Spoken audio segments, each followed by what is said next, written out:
Digital Congo FM. La radio Digital Congo vous propose l'émission Limitless, produit par True Africa.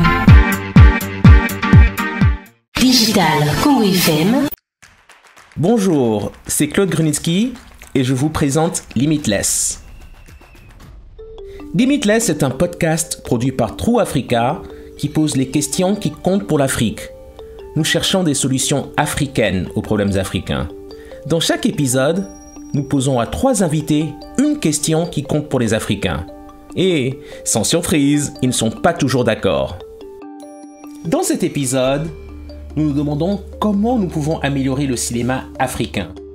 Il y a certes plus de producteurs qui approchent lentement du continent africain. On dirait qu'ils sont vraiment là pour exploiter. Il faudrait absolument que les législateurs trouvent à créer les outils fiscaux qui nous permettraient de nous équiper. Il ne suffit pas seulement qu'on ait assez d'histoires, assez de films sur nos écrans et que ça ne tienne pas la route. Il faut qu'on soit formé. L'un des premiers films dont je me souviens avoir regardé quand j'étais plus jeune était Touki Bouki. J'ai adoré la façon dont Maga et Marem se sont souciés l'un de l'autre et ont essayé de fuir le Sénégal ensemble. Cela m'a ouvert les yeux sur l'amour et la perte sur notre continent.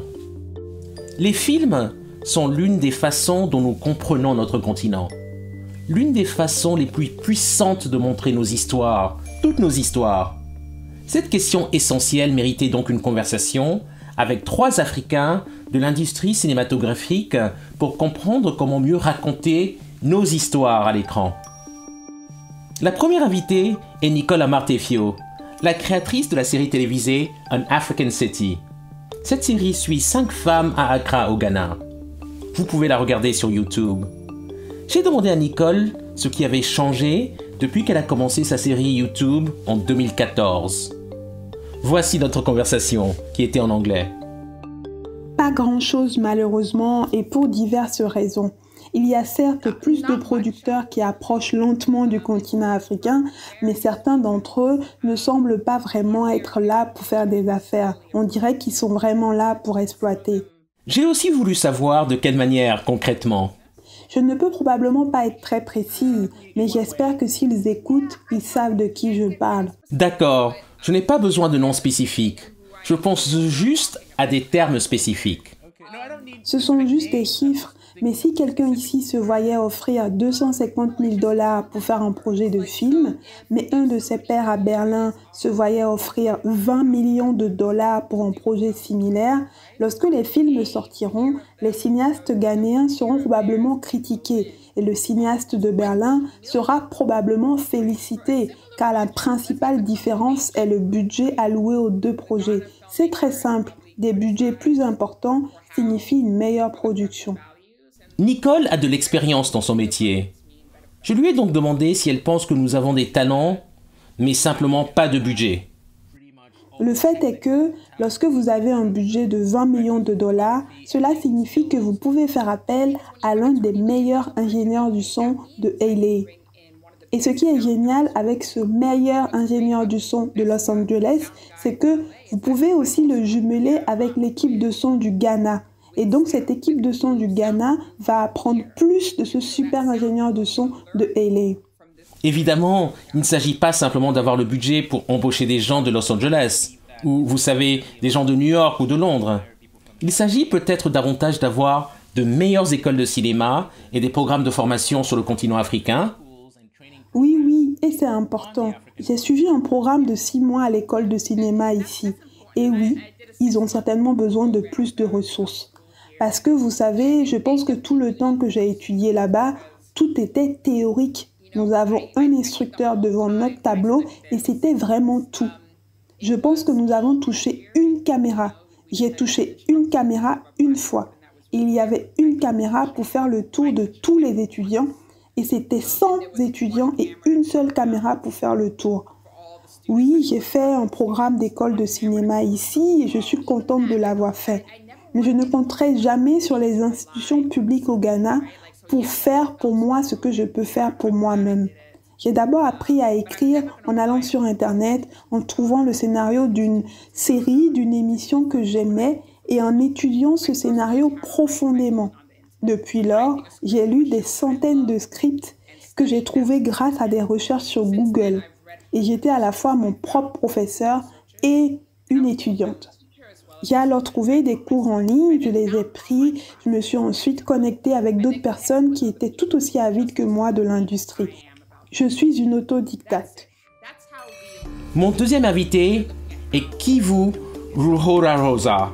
C'est un réalisateur rwandais, en plus d'être producteur de l'édition en Kinyarwanda de ce podcast. Son dernier film, Father's Day, tourné au Rwanda, a reçu des critiques élogieuses au Festival du film de Berlin. Kivu a commencé par me dire à quel point le Rwanda a changé depuis qu'il a commencé à faire des films dans les années 2000. Bon, depuis 2009, le Rwanda a énormément avancé technologiquement et l'accès au téléphone mobile avec des caméras, l'accès à Internet est devenu beaucoup plus facile et Internet à haut débit et YouTube entre-temps est devenu la plateforme incontournable pour partager des vidéos internationalement. Donc beaucoup de jeunes sont devenus des vrais entrepreneurs de l'image et de la diffusion individuelle. Et cela a permis à plusieurs personnes qui parfois gagnaient leur argent dans d'autres secteurs de le réinvestir dans la production vidéo. Par conséquent, il a commencé à y avoir un accès beaucoup plus facile à certains outils dont nous avions besoin. Et comme le Rwanda est devenu, plus le Rwanda se construit économiquement, plus il devient possible d'investir, mais à un très bas niveau de l'équipement pour produire. Et depuis quelques années, nous parvenons à titre individuel à produire ou à être des sous-traitants de grandes boîtes de production internationales. Donc la situation a beaucoup changé avec le développement économique du pays et l'accès aux technologies et l'accès à Internet. Il reste beaucoup à faire, mais les choses ont beaucoup évolué. Est-ce que vous pensez que certains changements structurels doivent être mis en place dès maintenant pour favoriser l'essor de ces productions cinématographiques en Afrique ? Absolument. Et, il faudra, si nous ne voulons pas être les laissés pour compte de la production cinématographique, de la production visuelle mondiale, il faudra absolument que les législateurs trouvent à créer les outils fiscaux qui nous permettraient de nous équiper et de nous équiper à un niveau compétitif internationalement sans nous ruiner. Parce que aujourd'hui, si par exemple une production comme Notre-Dame du Nil, Neptune Frost et Petit Pays, des productions internationales, ont dû faire venir un camion plein des camions de régie du Kenya et qu'ils ont dû payer 120 000, 80 000, 90 000 euros pour 6 semaines de tournage. C'est du gâchis et cela montre qu'il y a un vrai vide dans la législation du pays qui nous permettrait à nous, les locaux, de pouvoir nous équiper. Et donc ces outils, les outils fiscaux et les produits bancaires qui nous permettraient, les produits financiers qui nous permettraient d'acquérir parfois ce matériel qui est très cher sur les marchés international. Et qui nous permettait de le faire sans devoir sans que je doive mettre un mortgage, un remortgage ma maison. Donc c'est vraiment une volonté politique qu'il faut au niveau de la législation, au niveau de la création des avantages fiscaux. Parce que le Rwanda a déjà prouvé que si cela est fait au moment opportun, les bénéfices et les résultats sont visibles. Mon troisième invité est Hyacinthe Roussou.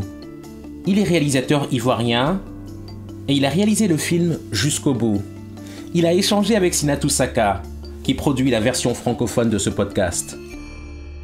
Comment améliorer la valeur des productions cinématographiques africaines? Alors déjà, il faut qu'on ait des belles histoires, parce qu'il ne suffit pas seulement qu'on ait assez d'histoires, assez de films sur nos écrans et que ça ne tienne pas la route. Il faut qu'on soit formé.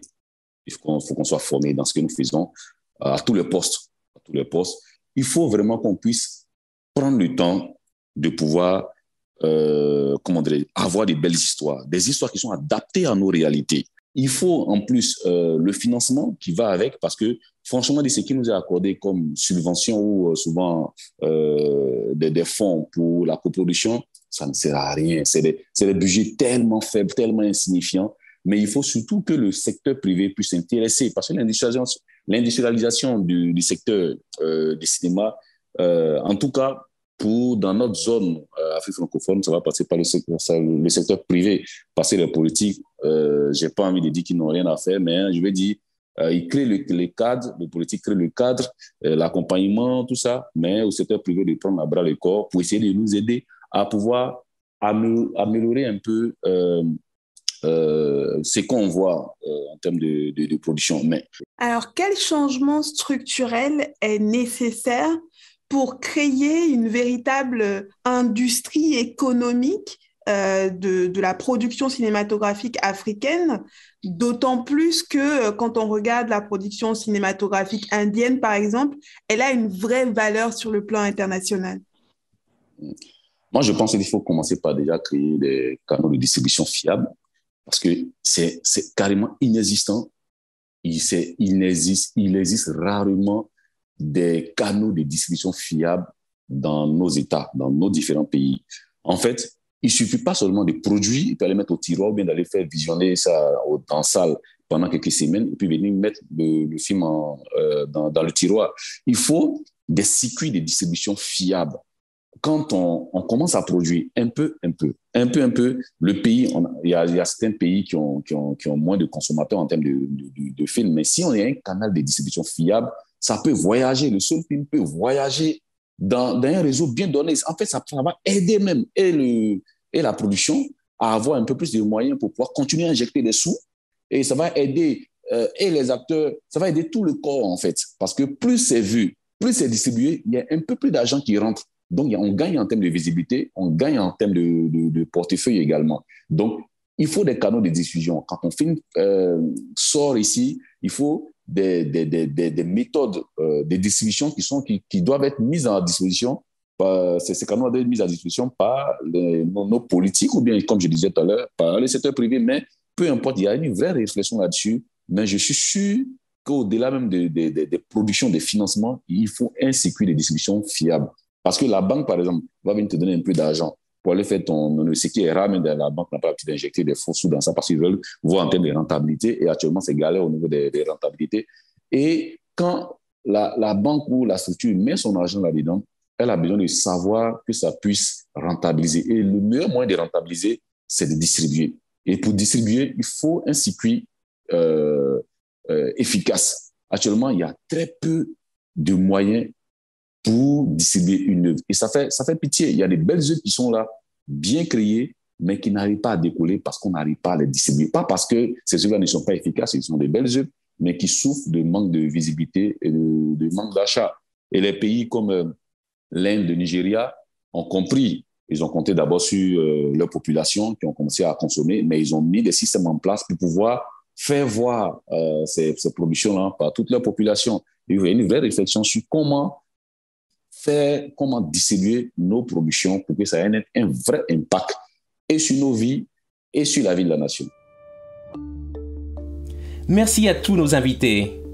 J'ai adoré cet épisode parce que nous avons entendu nos créateurs de mythes des temps modernes.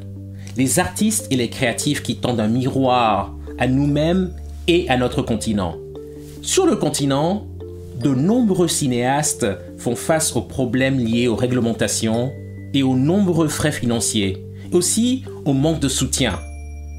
Mais bien qu'ils soient confrontés à de réels défis, le public est là. Et cela signifie que le potentiel du cinéma africain est, illimité.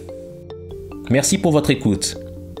Ce podcast est rendu possible grâce à une subvention du département d'État américain et de la fondation Seenfire. Vous pouvez écouter ce podcast sur toutes les bonnes plateformes et sur www.trueafrica.co/limitless. Digital Congo FM